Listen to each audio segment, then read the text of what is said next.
नमस्कार दोस्तों, कैसे हो? आशा करता हूँ आप सभी ठीक होंगे।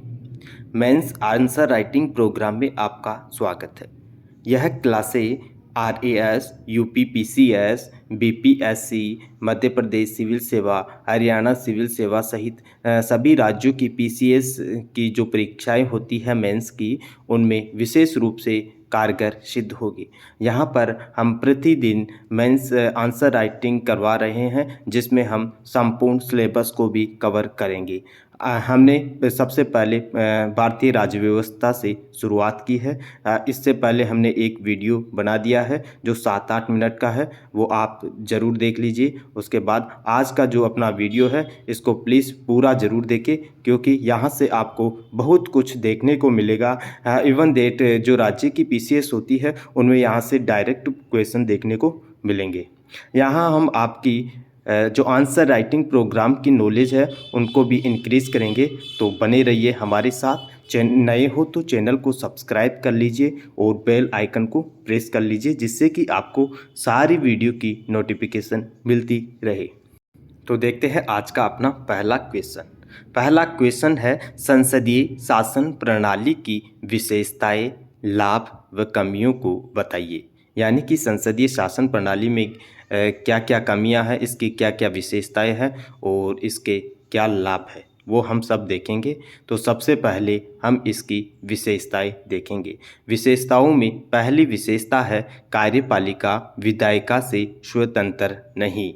यानी कि कार्यपालिका और विधायिका एक दूसरे से पृथक न होकर एक दूसरे के पूरक है। दूसरा इसका पॉइंट है, राष्ट्र प्रमुख नाम मात्र का। यानी कि संसदीय प्रणाली में राष्ट्र प्रमुख नाम मात्र का होता है। वास्तविक प्रमुख प्रधानमंत्री होता है और राष्ट्र प्रमुख राष्ट्रपति के रूप में होता है। जैसा कि आप भारतीय शासन व्यवस्था में देख सकते हैं, जहां पर राष्ट्रपति राष्ट्र के नाम मात्र के प्रमुख है, वो संवैधानिक प्रमुख है। बाद बाकी वास्तविक प्रमुख तो प्रधानमंत्री ही है। यह भारतीय संसद प्रणाली के संदर्भ में हम इसे समझ सकते हैं। तीसरा पॉइंट है, विधायिका दो भागों में विभाजित है, जिनमें पहला भाग निम्न सदन व दूसरा उच्च सदन है, जिसे भारतीय संदर्भ में लोकसभा और राज्यसभा के रूप में देखा जा सकता है। चौथा इसका पॉइंट है, निश्चित कार्यकाल होता है परंतु हटाया भी जा सकता है। जैसे भारत में है, लोकसभा का एक निश्चित कार्यकाल होता है 5 साल का, और वैसे ही राष्ट्रपति का भी 5 साल का कार्यकाल होता है, परंतु उन्हें जो संविधान में जो व्यवस्था की गई है, उनके अनुसार उनको उनके पद से 5 साल से पहले भी हटाया जा सकता है। यही चौथा पॉइंट अपना कहता है। अब देखते हैं संसदीय शासन प्रणाली के लाभ क्या क्या है, एक एक करके देखेंगे। लाभ की बात करें तो पहला लाभ है, कार्यपालिका व विधायिका में गतिरोध नहीं होता। यानी कि दोनों में कोई गतिरोध नहीं होता, दोनों मिलजुल कर काम करते हैं। दूसरा इसका पॉइंट है, अल्पसंख्यकों को पर्याप्त प्रतिनिधित्व दिया जाता है। अल्पसंख्यक वर्गों में इसको लेकर जरा सी भी झिझक नहीं होती। उनको पूरा मान सम्मान और बहुसंख्यक समाज की ही तरह सारी सुविधाएं प्राप्त होती है, जिसे भारतीय संविधान में देखा जा सकता है। तीसरा इसका सबसे बड़ा लाभ है, लचीलापन, फ्लेक्सिबिलिटी होती है। इसमें जो संविधान होता है, उसमें संशोधन करने में अपन यह कह सकते हैं कि बहुत ही आसानी होती है, अवरोधों का बोध नहीं होता है। जैसे भारतीय संविधान की अगर अपन बात करें तो भारतीय संविधान लचीला भी है, कठोर भी है, मध्यम सभी तरह का है। चूँकि इसमें अगर साधारण संशोधन की बात की जाए तो वो लचीलापन को ही प्रदर्शित करता है। अगला पॉइंट है, चौथा पॉइंट, सरकारों को विपक्षी दबाव द्वारा नियंत्रित करना। यहाँ पर जो राजनीतिक पार्टी सत्ता में होती है, उसी के समकक्ष एक पार्टी विपक्ष में होती है, जिसे प्रमुख विपक्षी पार्टी भी कहा जाता है, और जिसके लिए कुल सदस्यों की 10% सीटें जीतना अनिवार्य होता है। यह भारतीय राजनीति में अगर देखा जाए तो वर्तमान में नरेंद्र मोदी सरकार जो कि सत्ता पक्ष में है, इसके विपरीत विपक्ष में प्रमुख पार्टी है कांग्रेस। कांग्रेस में प्रमुख विपक्षी पार्टी के नेता के रूप में अधीर रंजन चौधरी का चुनाव किया गया है। जब सत्तापक्ष के द्वारा कोई ऐसी नीति या निर्णय पारित कर दिए जाते हैं जो कि भारतीय समाज को प्रभावित करते हैं नकारात्मक रूप से, तो प्रमुख विपक्षी पार्टी के द्वारा ही उस पर सरकार को घेरा जाता है। वो चाहे सदन में हो, चाहे सड़क में हो, चाहे और कहीं जगह हो, संगोष्ठियों के माध्यम से हो, उस जगह विपक्ष के द्वारा ही भूमिका निभाई जाती है। अब देखते हैं संसदीय शासन प्रणाली की कमियां क्या क्या है। पहली जो बड़ी कमी है वो है विधायिका की जिम्मेदारियों को निभाने के कारण मंत्रिपरिषद का समय बर्बाद होता है, क्योंकि मंत्रिपरिषद अपना अधिकांश समय विधायिका के कार्यों को निभाने में ही व्यतीत कर देती है। इसका दूसरा बड़ी कमी है सरकार पर हमेशा अस्थिरता का खतरा उत्पन्न रहता है। सरकार को लगता है कि वो कभी भी गिर सकती है, इसलिए वो पूर्णतया तन मन धन से काम नहीं कर पाती। तीसरी बड़ी कमी है मंत्रिमंडल का चयन विधायिका से ही करने के कारण विशेषज्ञों की कमी, यानी कि जो राजनेता यानी कि जो सांसद लोकसभा में चुनकर जाते हैं, राज्यसभा में चुने जाते हैं, उन्हीं में से अपने को मंत्री बनाना पड़ता है। यह बाध्यता है जो कि एक तरह से नकारात्मक रूप से कमी ही कहलाएगी। चलो आइए अगला क्वेश्चन देखते हैं। अगला क्वेश्चन है अध्यक्षीय शासन प्रणाली के बारे में। इसमें देखेंगे अपन अध्यक्षीय शासन प्रणाली की विशेषताएं क्या क्या है, अध्यक्षीय शासन प्रणाली के लाभ क्या क्या है और अध्यक्षीय शासन प्रणाली की कमियां क्या क्या है। अध्यक्षीय शासन प्रणाली की बात करें तो इसका सबसे बड़ा और सबसे सटीक उदाहरण अपने को यूएसए यानी कि यूनाइटेड स्टेट ऑफ अमेरिका में देखने को मिलता है। अमेरिका में पूर्ण रूप से अध्यक्षीय शासन प्रणाली है। इससे पहले अपन ने संसदीय शासन प्रणाली पढ़ा था जो भारत और ब्रिटेन में देखी जाती है, और अब जो अपन चर्चा करेंगे अध्यक्षीय शासन प्रणाली की, वो अध्यक्षीय शासन प्रणाली का सबसे सटीक उदाहरण हमें अमेरिका में देखने को मिलेगा। अमेरिका इसका सबसे उत्तम और सर्वोत्तम उदाहरण है। तो अपना क्वेश्चन क्या है, अध्यक्षीय शासन प्रणाली की विशेषताएं, लाभ व कमियां क्या है बताइए। और यह भी 5 नंबर का क्वेश्चन है, 50 शब्दों में इसका आंसर देना है। जो हम इस पे जो आंसर राइटिंग का अपना जो प्रोग्राम है उसमें हम क्रम वाइज हम सिलेबस के अनुसार चलेंगे, जिससे कि सभी राज्यों के पीसीएस का सिलेबस कवर हो जाए। हम मुख्य रूप से आरएएस मेंस को टारगेट करेंगे। आरएएस मेंस के हिसाब से हम अपन शुरुआत करेंगे, जिसमें कि सभी राज्यों के जो पीसीएस है वो कवर हो सके। और इसमें हम जैसे अभी हमने संविधान शुरू किया है, धीरे धीरे हम सारे विषय शुरू करेंगे। जैसे ही संविधान खत्म हो जाता है, आप अंत तक बने रहिए, आपकी सफलता की गारंटी मैं देता हूँ।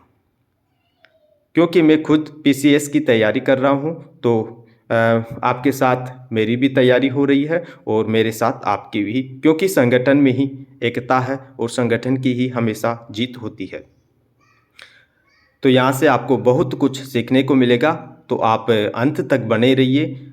जहाँ तक हो सकेगा मैं लगभग हर दिन में वीडियो डालने की कोशिश करूँगा, क्योंकि मुझे खुद को भी पढ़ना पड़ता है, तो इतना टाइम है नहीं। इस कारण फिर भी मैं कोशिश करूँगा कि आपके लिए 1-2 घंटे का टाइम मैं निकाल सकूँ। ठीक है, तो अब इस अध्यक्षीय शासन प्रणाली की विशेषताएं देख लेते हैं। सबसे पहली विशेषता क्या है, राष्ट्रपति का चयन सीधे जनता द्वारा होता है। यानी कि राष्ट्रपति के चुनाव में जनता भाग लेती है। जैसे अपने क्या होता है, अपने राष्ट्रपति होता है, उसके चुनाव में सीधे जनता भाग नहीं लेती, उसमें सांसद और विधायक वोट डालते हैं। चूंकि अमेरिका में सांसद और विधायक वोट नहीं डालते, डायरेक्ट जनता के द्वारा वोट डाला जाता है, जिसे राष्ट्रपति का चुनाव होता है। वही पहला अपना पॉइंट क्लियर होता है। दूसरा पॉइंट है, राष्ट्रपति वास्तविक राज्याध्यक्ष होता है। यानी कि सारी शक्ति राष्ट्रपति में निहित होती है। प्रधानमंत्री पद कहीं भी नहीं होता, और कहीं जगह तो ऐसी स्थिति होती है कि राष्ट्रपति के बिना पत्ता भी नहीं हिलता। इसका सबसे अच्छा उदाहरण अपन अमेरिका को ही देखेंगे, और देशों को अपन को देखने की ज़रूरत नहीं है, क्योंकि हम सबसे ज़्यादा अमेरिका को ही पढ़ते हैं। तो वास्तविक राज्याध्यक्ष इसमें कौन हो गया? राष्ट्रपति हो गया। जैसे अपने यहाँ वास्तविक प्रधानमंत्री होता है, संवैधानिक राष्ट्रपति होता है, उसी तरह वहाँ संवैधानिक हो चाहे वास्तविक हो, सभी राष्ट्रपति ही होता है। और तीसरा पॉइंट है इसका, राष्ट्रपति विधानमंडल से पृथक होता है। राष्ट्रपति विधानमंडल से पृथक होता है। हमारी संसदीय शासन प्रणाली में यह व्यवस्था नहीं है। राष्ट्रपति विधानमंडल से यहाँ पृथक होता है। पृथक तो अपने भी होता है, लेकिन अपने वो विधानमंडल के अनुसार ही कार्य करता है। चौथा पॉइंट है, विधायिका से मंत्रिमंडल चयन की बाध्यता नहीं। यानी कि जो सांसद चुनाव जीतते हैं वो, या जिनका मनोनयन किया जाता है, अपनी राज्यसभा में तो अपने विधायकों के द्वारा ही चुने जाते हैं, और लोकसभा में डायरेक्ट जनता चुनती है, तो उन्हीं में से मंत्रियों का चयन किया जाता है। चूँकि इस अध्यक्षीय शासन प्रणाली में वो बाध्यता नहीं है, तो इसमें किसी भी व्यक्ति को डायरेक्ट मंत्री बनाया जा सकता है। जैसा कि भारत में अगर ये एक रूप से अपन देखें, अभी भारत के जो विदेश मंत्री है एस जयशंकर, वो भारतीय विदेश सेवा के अधिकारी थे। आदरणीय नरेंद्र मोदी जी को लगा कि वो एक अच्छे विदेश मंत्री की भूमिका निभा सकते हैं, तो उन्होंने उनका चयन किया और राज्यसभा से उनको निर्वाचित किया। चूँकि संसदीय शासन प्रणाली में अगर अपन ऐसे किसी व्यक्ति का चुनाव कर देते हैं तो उसको अपने सदन का सदस्य बनाना पड़ता है। वही अध्यक्षीय शासन प्रणाली में इसकी कोई बाध्यता नहीं है, वो चाहे तो किसी को भी लाकर मंत्री बना सकते हैं। अगला है, राष्ट्रपति विवेकानुसार विधानमंडल भंग नहीं कर सकता, जो कि हमारी यहाँ शक्ति होती है, वो शक्ति यहाँ नहीं है। अब इसके क्या क्या लाभ है? पहला लाभ है, शक्ति पृथक्करण, नियंत्रण व संतुलन सिद्धांत के कारण नागरिकों के साथ गलत बर्ताव नहीं होता। यानी कि शक्तियों का जो पृथक्करण है, नियंत्रण व संतुलन एक तरह से उचित बना रहता है, जिसके कारण किसी भी नागरिक के साथ किसी भी प्रकार का गलत बर्ताव नहीं होता। दूसरा है, शासन की स्थिरता रहती है। किसी भी पॉलिटिकल पार्टी को ये नहीं लगता कि हमारी शासन व्यवस्था जल्दी ही गिर जाएगी, क्योंकि यहाँ पर स्थिर होती है, शासन का फिक्स टेन्यूर होता है, इसलिए शासन की स्थिरता होती है। तीसरा है लाभ इसका, मंत्रिमंडल में योग्यता व कुशलता को महत्व, यह अपन ने ऊपर देख ही लिया। और चौथा है, कार्यपालिका को विधायिका की जिम्मेदारियां नहीं निभानी पड़ती, जैसा कि अपने यहाँ संसदीय शासन प्रणाली में होता है। यह अध्यक्षीय शासन प्रणाली में बिल्कुल भी नहीं होता। आगे देखते हैं अध्यक्षीय शासन प्रणाली की कमियां क्या क्या है। तो इसकी कमियों में अपन देखेंगे, पहली कमी है, विधायिका व कार्यपालिका में टकराव की स्थिति होती है। विधायिका व कार्यपालिका में क्या होता है? टकराव होता है, एक दूसरे में टकराव होता है, वर्चस्व की लड़ाई होती है, एक दूसरे पर थोपने का आरोप भी होता है। दूसरा है, कार्यकाल पूर्णतः निश्चित होने से तानाशाही को बढ़ावा। यह सबसे बड़ी प्रॉब्लम है अध्यक्षीय शासन प्रणाली की, क्योंकि इनका कार्यकाल फिक्स होता है, निश्चित अवधि से पहले इनको हटाया नहीं जा सकता। इसके कारण संभव है कि तानाशाही को बढ़ावा दिया जा सकता है। यह विकसित देशों में संभव है, विकासशील देशों में अध्यक्षीय शासन प्रणाली इसीलिए सक्सेस नहीं हो पाती, क्योंकि वहाँ तानाशाही अपना स्वरूप ग्रहण कर ले। इस कारण जो भी कोई नव स्वाधीन देश होता है वो अध्यक्षीय शासन प्रणाली से बचने की कोशिश करता है। तीसरा है, सत्ता का दुरुपयोग संभव। सत्ता का दुरुपयोग संभव होता है क्योंकि इनको लगता है कि अपना कार्यकाल तो फिक्स है, अपन को कोई हटा नहीं सकता। और फिर है, सारी जिम्मेदारी राष्ट्रपति के पास, राष्ट्रपति के पास ही संपूर्ण जिम्मेदारी होती है। पांचवा है, अल्पसंख्यकों के भीतर असुरक्षा। अल्पसंख्यकों के भीतर असुरक्षा होता है क्योंकि राष्ट्रपति के पास सारी शक्ति होती है, जैसे ट्रंप के द्वारा यूएसए में किया गया। आइए अगला क्वेश्चन देखते हैं। अगला क्वेश्चन अपन देखेंगे 2 नंबर का, और 20 शब्दों में इसका आंसर अपन को देना है। क्वेश्चन यह है कि भारत ने संसदीय शासन प्रणाली को चुना, इसके 2 कारण बताइए। भारत ने संसदीय शासन प्रणाली को क्यों चुना, जिसके दो प्रमुख कारण बताइए। ये अपना क्वेश्चन है। क्योंकि भारत के आज़ादी के बाद दो विकल्प थे, वो अध्यक्षीय शासन प्रणाली को चुने या फिर संसदीय शासन प्रणाली को चुने। उनका सबसे अच्छा उदाहरण संसदीय शासन प्रणाली को अगर अपन को चुनना था तो वो ब्रिटेन था, और अध्यक्षीय शासन प्रणाली की ओर जाना था तो वो यूएसए था। 20 वर्ष में इसका आंसर देना है और यह 2 नंबर का क्वेश्चन है। तो इसका पहला कारण तो यह था कि ब्रिटिश संसदीय प्रणाली का हमें अनुभव हो गया था।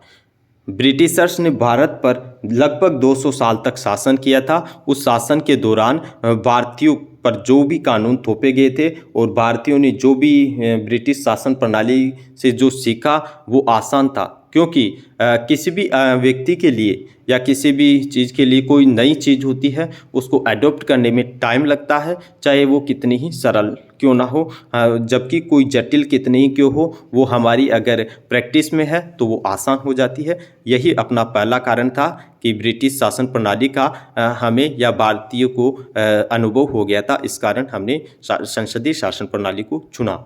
और दूसरा कारण था क्षेत्रीय सामाजिक व धार्मिक विविधता को देखते हुए, क्योंकि भारत में विविध सामाजिक परंपराएं थी, कई प्रकार के धर्म थे और कई संप्रदाय थे, और भारत हमेशा सर्वसंभाव की भावना रखता था, वसुधैव कुटुंबकम की धारणा रखता था। इसलिए वो अध्यक्षीय शासन प्रणाली में उनको सुरक्षित रखना कठिन था, इस कारण हमने अध्यक्षीय शासन प्रणाली को चुना। तो अब अपन अगला क्वेश्चन देखते हैं, और अगला क्वेश्चन है 5 नंबर का, और इसको 50 शब्दों में लिखना है। और ये क्वेश्चन क्या है, वर्तमान संविधानवाद के समक्ष चुनौतियां बताइए। कि जो वर्तमान में जो संविधान है इसके समक्ष क्या क्या और किन किन प्रकार की चुनौतियां परिलक्षित होती है, इस पर अपन चर्चा करेंगे। 50 शब्दों में अपन को ये लिखना है। तो आइए शुरुआत करते हैं। इसका जो पहला पॉइंट है वो है नवस्वाधीन देशों में संवैधानिक सरकार गिराकर सैन्य शासन स्थापना के प्रयास। यानी कि जो भी नए नए देश हुए जो अभी एम्पायर से आज़ाद हुए, उनमें जो सरकार है जो संविधान के तहत गठित हुई, उनको गिराकर वहाँ सैन्य शासन स्थापना के प्रयास करना। मोस्टली अधिकांश अफ्रीकी और एशियाई और दक्षिण अमेरिकी देशों में यह किया जा रहा है। अभी अपन देख ले, जैसे म्यांमार में भी आंग सान सूकी का शासन हटा करके वहाँ की मिलिट्री ने अपने हाथ में ले लिया। अब से कुछ सालों पहले पाकिस्तान में भी अभी भी पॉलिटिकल स्टेबिलिटी नहीं है वहाँ। पाकिस्तान हुआ, अगर अफ्रीका की बात करें तो लीबिया हुआ, दक्षिण सूडान हुआ, कई ऐसे देश हैं जिनमें संवैधानिक सरकारों को गिराकर सैन्य शासन की स्थापना के प्रयास किए गए, और उनमें बड़ी बड़ी शक्तियों का हाथ है, वो चाहे अमेरिका हो, चाहे सोवियत रूस हो। उसके बाद हालांकि ये 2000 के बाद इसमें गिरावट आई है, फिर भी कई देशों में देखा जा सकता है। अपने तो सबसे ताज़ा उदाहरण म्यांमार का ही देखा जा सकता है। दूसरा पॉइंट है व्यक्ति पूजा के महत्व से संवैधानिक संस्थाएं पिछलग्गू। यह इस बात की ओर इंगित करता है कि इसमें व्यक्ति की पूजा, व्यक्ति को भगवान माना जाने लगता है, और जनता में यह होता है कि यह व्यक्ति तो हमारे लिए भगवान है, ये तो राष्ट्रवादी है, ये तो कुछ कर ही नहीं सकता, ये गलत कर ही नहीं सकता, ये तो भगवान है।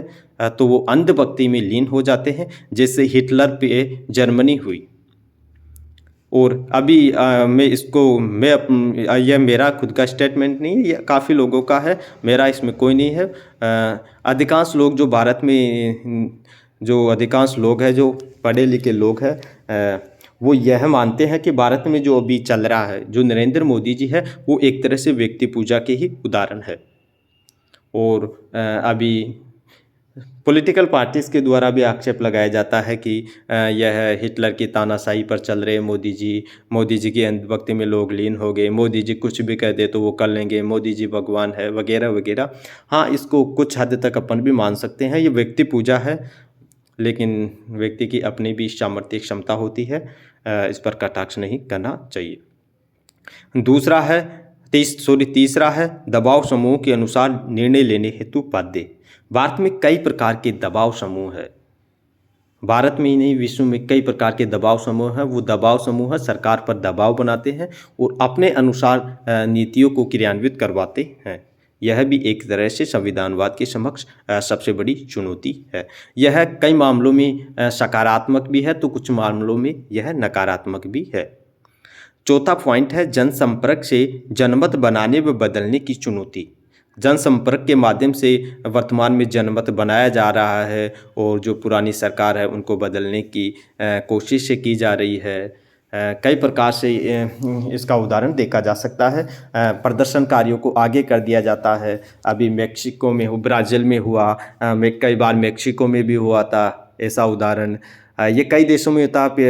पिछली बार हालांकि श्रीलंका में हुआ था, लेकिन वो तो वहाँ के जो इकोनॉमिकल फेल्यूर है उसके कारण हुआ था, वो किसी और के कारण नहीं हुआ था। उसमें भी प्रदर्शनकारियों ने वो घेर लिया था वगैरह वगैरह। तो ये अपने अपने अलग अलग देशों में अलग अलग परिप्रेक्ष्य है। उसके बाद में अगला पॉइंट आता है रूढ़िवादी या सामंती सरकार, खाप पंचायतें। खाप पंचायतों के द्वारा सरकार से अपने अनुसार कानून या नियम बनाए जाते हैं। सरकार को भी डर रहता है कि कहीं अपना वोट बैंक न खिसक जाए, इस कारण वो सामंती सरकारों के आगे झुक जाती है। अगला पॉइंट है लोक कल्याणकारी योजनाओं का अभाव पाया जाता है। सरकार इन पर ध्यान नहीं देती। आर्थिक नीतियों के द्वारा वैश्विक ऋण संस्थाओं की दबावपूर्ण नीतियों को भी स्वीकारना पड़ता है। यानी कि आर्थिक नीतियों के नाम पर जो भी वैश्विक ऋण संस्था है, IMF है, विश्व बैंक है, वो जो भी कहती है वो 9 स्वाधीन देशों को करना पड़ता है, जिसके कारण चाहे वो नीतियाँ उस देश के पक्ष में हो या विपक्ष में हो, उनको अमल में लाना ही पड़ेगा। और लास्ट है तीव्र सामाजिक परिवर्तन। ये थे नव संविधानवाद के समक्ष प्रमुख चुनौतियाँ। आइए अगला क्वेश्चन देखते हैं। अगला क्वेश्चन भी 5 नंबर का है और 50 शब्दों में इसका आंसर देना है।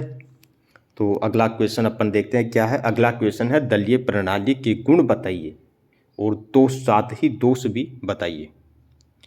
यानी कि दलीय प्रणाली जो पाई जाती है उस दलीय प्रणाली के क्या क्या गुण हो सकते हैं और क्या क्या दोष हो सकते हैं। इन गुण और दोषों पर अपने को 50 शब्दों में लिखना है। तो सबसे पहले अपन इसके गुण देखेंगे। इनके गुणों में पहला जो गुण है वो देखेंगे दलीय अनुशासन। दल है वो संविधान में अनुशासन यानी कि किसी भी देश में अनुशासन की स्थापना करने में सहायक होते हैं। वो अनुशासन को स्थापित करते हैं। दूसरा है विरोधी दल सरकार की निरंकुशता को रोकते हैं।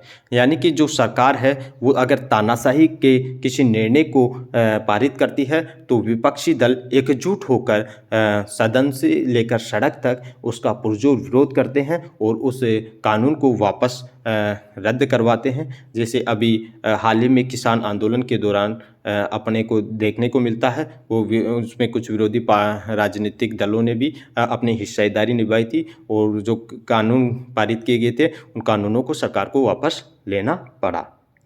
तीसरा है दल जनता की उदासीनता को दूर करके सरकार के प्रति जनता में रुचि प्रदान करते हैं। होता क्या है कि जनता सोचती है कि जब वोट पड़ते हैं तो जनता को जब पूछा जाता है कोई कहाँ रहता है, चलो अब वोट देने चलना है, तो जनता भी बोलती है मेरे घर कौन बोरी पटकेगा, मैं क्यों दूँ, फलाना ढिकाना। तो उस उदासीनता को राजनीतिक दल बखूबी निभा रहे हैं। हालांकि कुछ कमियां हैं वो अपन आगे देखेंगे, लेकिन यह इसमें रुचि पैदा कर रहे हैं। अगला पॉइंट देखते हैं जनता व सरकार के बीच कड़ी का कार्य। राजनीतिक दल होता है वो जनता और सरकार के बीच कड़ी का कार्य करता है। जैसे एक प्रमुख राजनीतिक दल होता है जिसकी सरकार होती है और कई दल होते हैं जो विपक्ष में होते हैं और जनता होती है। जनता सरकार तक पहुंचती कैसे है, वो राजनीतिक दलों के द्वारा ही जनता की आवाज़ को पहुंचाया जाता है। जैसे कहीं भी कोई गलत चीज़ होती है, जैसे किसान कानून पारित किए गए, उसका जनता को इतना मालूम नहीं था, वो राजनीतिक दलों के द्वारा ही जनता तक पहुँचाया गया। और जब इनमें विरोध हुआ तो उन्होंने सदन में आवाज़ उठाई और रोड पर भी कुछ कार्य किया, लेकिन जनता ने धरने दिए, आंदोलन दिए और दोनों के बीच सहमति हुई और सहमति के आधार पर फिर वो कानून को रद्द करना पड़ा। ये वो दल जनता और सरकार के बीच कड़ी का कार्य करते हैं। फिर अगला पॉइंट राष्ट्रीय एकता की भावना का विकास करते हैं। दल राष्ट्रीय एकता की भावना का विकास भी करते हैं।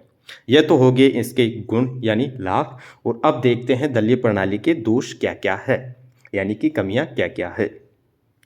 सबसे बड़ी कमी है समाज को गुटों में बांटकर राष्ट्रीय एकता को भंग किया जाता है।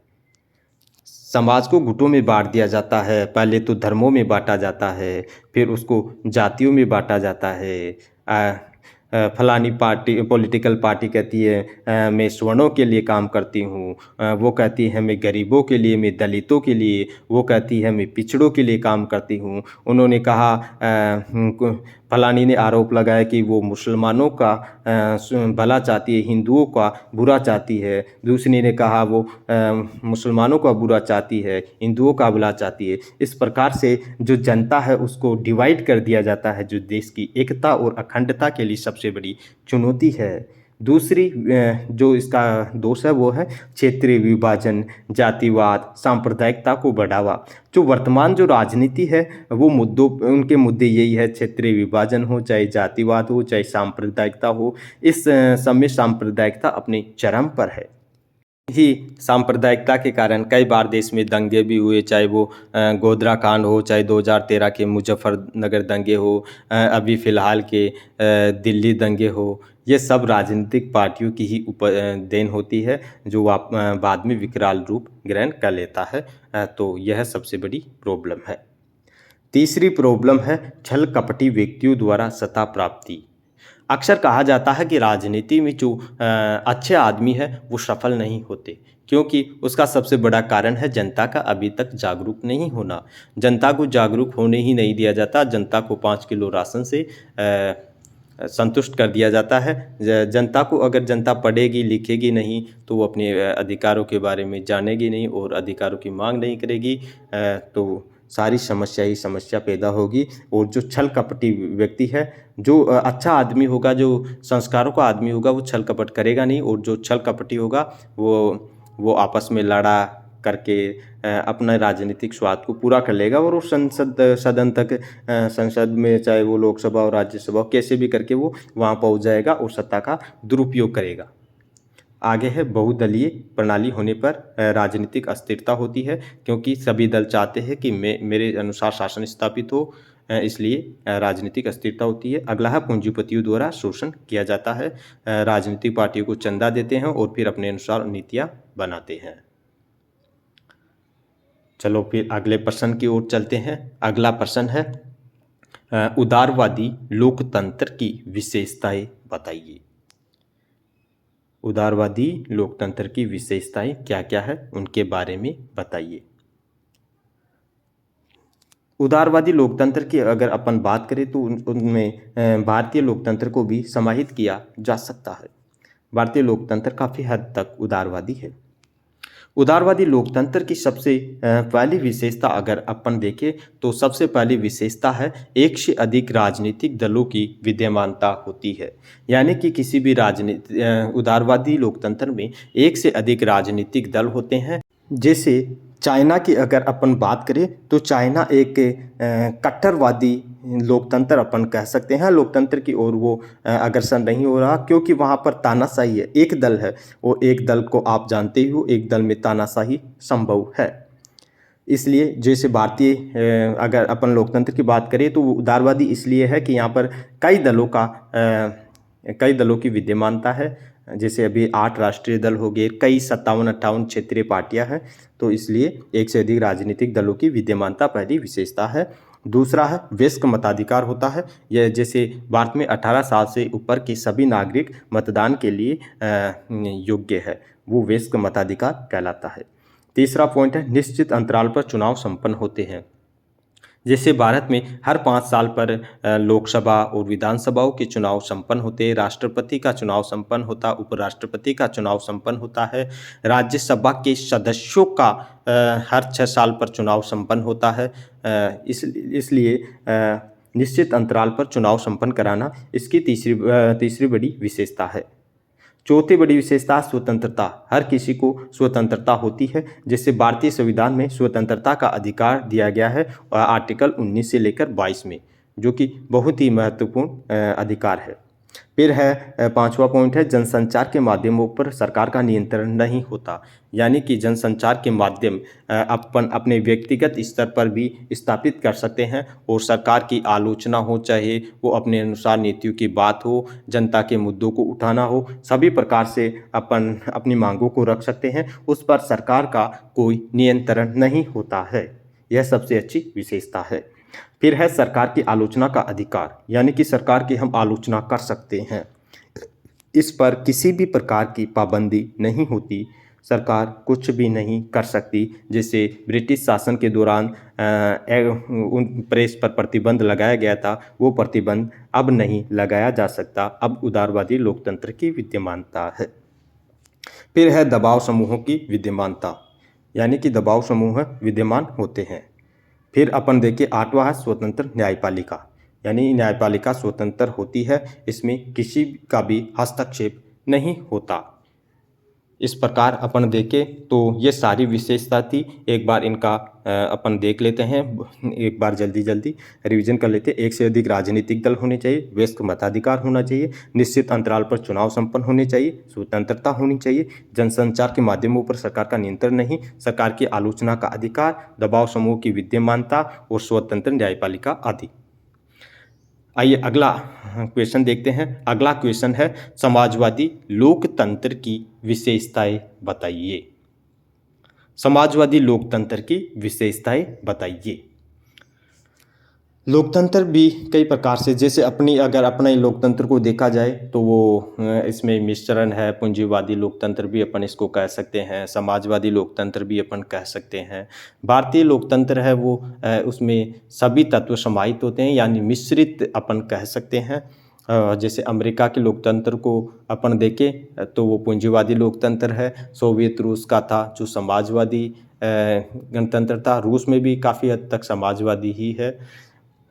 तो इसकी अपन विशेषताओं को देखते हैं। समाजवादी लोकतंत्र में क्या क्या विशेषताएं होती है, किन आधारों पर समाजवादी लोकतंत्र का क्रिएशन होता है, एक एक करके देख लेते हैं। सबसे पहली विशेषता है दो या अधिक दलों की विद्यमानता होती है, यानी कि किसी भी समाजवादी दल में दो या अधिक राजनीतिक दल होते हैं जो कि अपने समाज की यानी कि अपने नागरिकों की आवाज़ उठाते हैं, उनका पक्ष रखते हैं।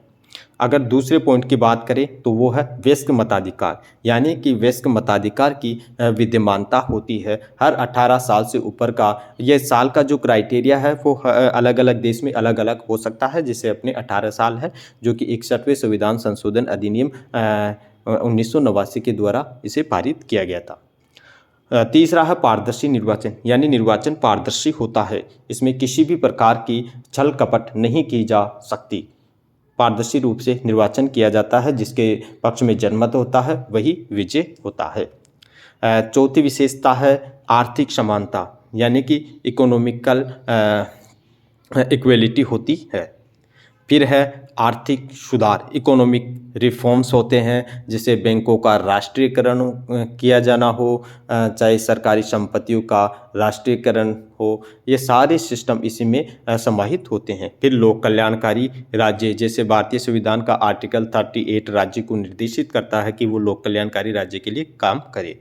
फिर आता है सामाजिक न्याय, जो कि भारतीय प्रस्तावना में इसका वर्णन किया गया है। इस प्रकार इस प्रश्न को डायग्राम के माध्यम से इस प्रकार लिखा जा सकता है। Thank you.